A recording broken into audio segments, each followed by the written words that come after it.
Olá, hoje eu quero começar esse vídeo com uma pergunta para você. Quais são os critérios que você adota para a escolha de um EPI dentro da sua organização? Como você sabe que esse EPI é adequado? Achou o tema interessante? Então vem comigo nesse vídeo. Meu nome é Wesley Silva, sou o diretor técnico da Inove Consultoria, especialista na gestão de SST.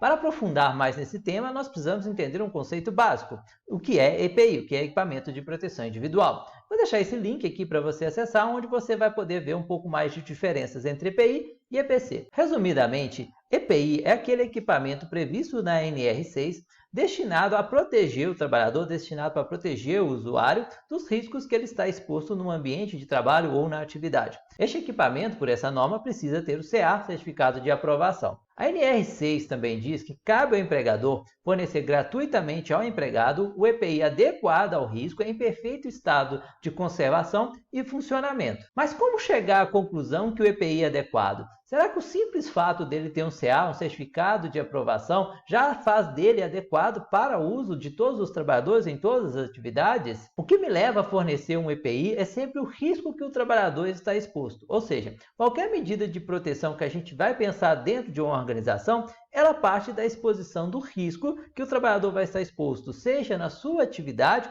ou no ambiente laboral. Vamos a um exemplo. Um trabalhador que executa atividade em altura, ele vai estar exposto ao risco de queda. Logo, nós precisamos propor uma medida de controle. Descartando as medidas de ordem organizacional e de equipamentos de proteção coletiva, nós chegamos à necessidade de propor um EPI. E vamos pensar, é claro, no cinto de segurança. Mas qual será o cinto de segurança adequado? Será que é um cinto de 2 pontos, de 3 pontos, um cinto de 5 pontos? Será que ele vai ter pontos de ancoragem para suspensão do trabalhador? Será que esse cinto precisa ter resistência às chamas? Será que ele vai ser utilizado por um profissional da área de elétrica? Então a escolha de um EPI adequado não é tão simples assim quanto parece. Logo, o primeiro ponto neste processo é conhecer bem os riscos que o trabalhador está exposto. Esse processo se chama análise de risco. Entender, é conhecer, é compreender os riscos que ele está exposto. No momento que eu já conhecer bem os riscos, eu já posso pensar nas características que o equipamento precisa ter para proteger adequadamente o trabalhador.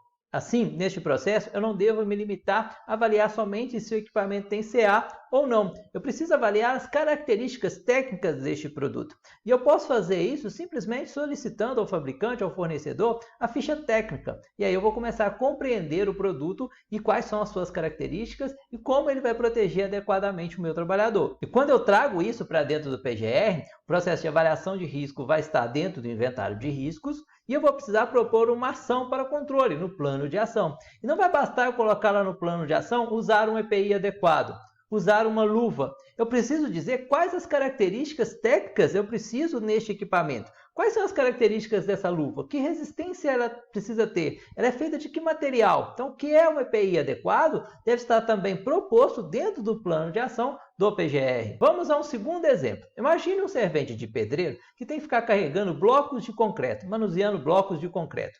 Qual luva você indicaria para esse trabalhador?